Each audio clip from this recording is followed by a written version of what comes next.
Any question?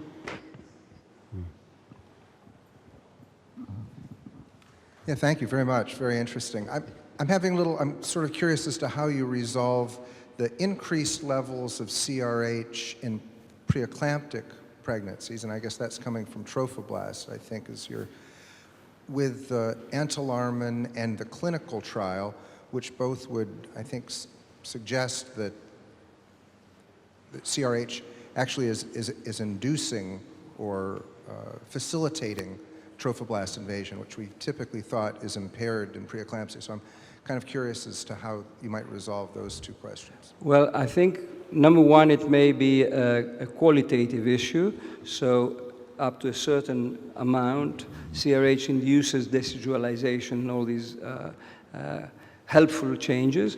On the other hand, high amounts may have the opposite effect or a detrimental effect, and it's also it's a matter of timing, because one is affecting the early phases of implantation, whereas the second one refers to a later stage when preeclampsia appears. And actually, in the case of preeclampsia, as I showed, it was identified locally with immunohistochemistry.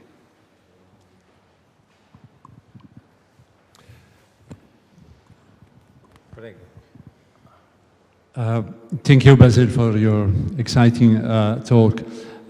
There are some data, growing data in the last 10 years about the application of to perform a sort of endometrial biopsy or endometrial scratching or endometrial lesion.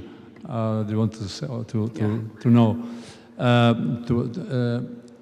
Do you think that, and to provoke some sort of inflammatory condition into the uterus, or stress condition, I don't know, or simply, my question is, do you think that is metabolic or hormonal or situation that favorizing repeated implantation failure and implantation, or simply the invasion mechanism through the lesion that you perform into the endometrium to act with the biopsy or with the scratching in different techniques? But there is a growing data, clinical data indicate that there is a higher implantation rate when you perform this kind of technique. Thank you, Pieraldo. Number one, a methodological note. Repeated implantation failure is frustrating, both for the couple and for us, the physicians.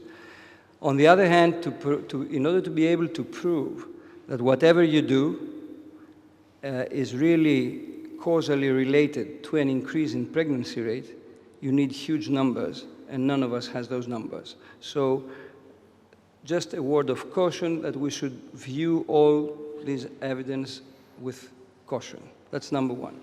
Now, coming back, it is true that there have been several studies and a recent meta-analysis, and I think a Cochrane analysis as well, indicating that if you do a scratching of the endometrium in the luteal phase of the cycle preceding the IVF cycle, then via possible mechanism of inflammation or whatever, interleukins and all these kinds of stuff, you induce something which remains in the following cycle.